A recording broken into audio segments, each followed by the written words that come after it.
जय श्री कृष्णा। राधे राधे दोस्तों। अब आइए सुनते हैं एकादशी के दिन सुनी जाने वाली शालिग्राम जी की पुण्य फल प्रदान करने वाली सच्ची कथा।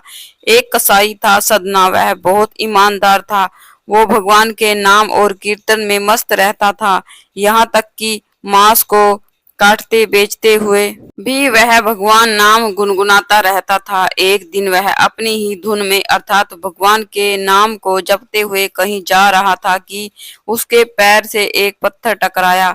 वह रुक गया और उसने देखा एक काले रंग के गोल पत्थर से उसका पैर टकरा गया है। उसने वह पत्थर उठा लिया और अपनी जेब में रख लिया, यह सोचकर कि यह मांस तोलने के काम आएगा। वापस आकर उसने वह पत्थर मांस के वजन को तोलने के लिए काम में लगाया। कुछ ही दिनों में उसने समझ लिया कि यह पत्थर कोई साधारण नहीं है, क्योंकि जितना वजन उसको तोलना होता है पत्थर उतने वजन का ही हो जाता है। धीरे धीरे यह बात फैलने लगी कि सदना कसाई के पास वजन करने वाला पत्थर है। वह जितना चाहता है पत्थर उतना ही तोल देता है।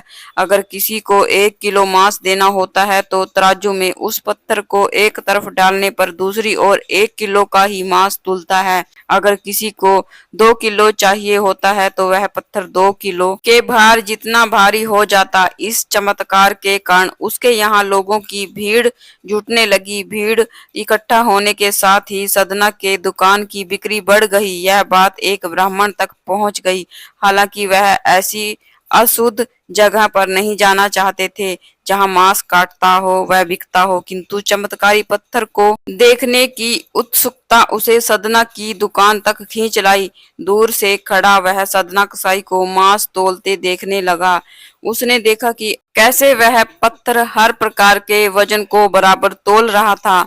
ध्यान से देखने पर उसके शरीर के रोंगटे खड़े हो गए।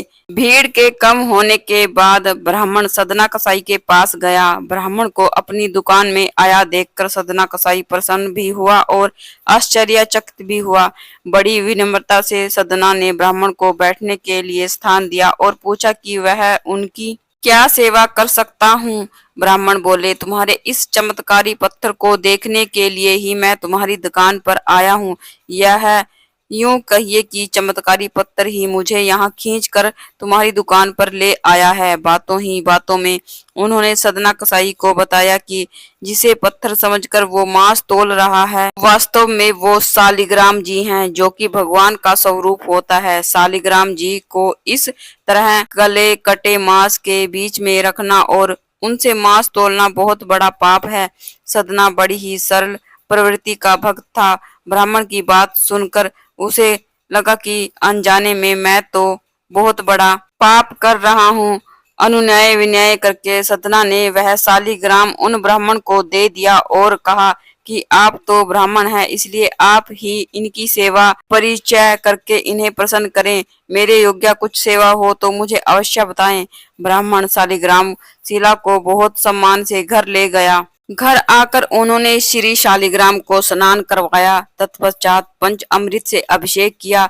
वह पूजा अर्चना आरंभ कर दी। कुछ दिनों के बीत जाने पर उन ब्राह्मण के स्वप्न में भगवान श्री शालिग्राम जी आए और कहने लगे कि हे ब्राह्मण, मैं तुम्हारी सेवा से प्रसन्न हूँ, किंतु किंतु तुम उसी कसाई के पास मुझे छोड़ आओ। स्वप्न में ही ब्राह्मण ने भगवान शालिग्राम से कारण पूछा तो उत्तर मिला कि तुम मेरी अर्चना पूजा करते हो, मुझे अच्छा लगता है, परंतु जो भक्त मेरे नाम का गुणगान कीर्तन करते रहते हैं उनको मैं अपने आप को भी बेच देता हूँ। सदना तुम्हारी तरह मेरी सेवा नहीं करता है, परंतु वह हर समय मेरा नाम गुनगुनाता रहता है, जो कि मुझे बहुत अच्छा लगता है, इसलिए तो मैं उसके पास गया था। ब्राह्मण अगले दिन ही सदना कसाई के पास गया और उनको प्रणाम करके सारी बात बताई।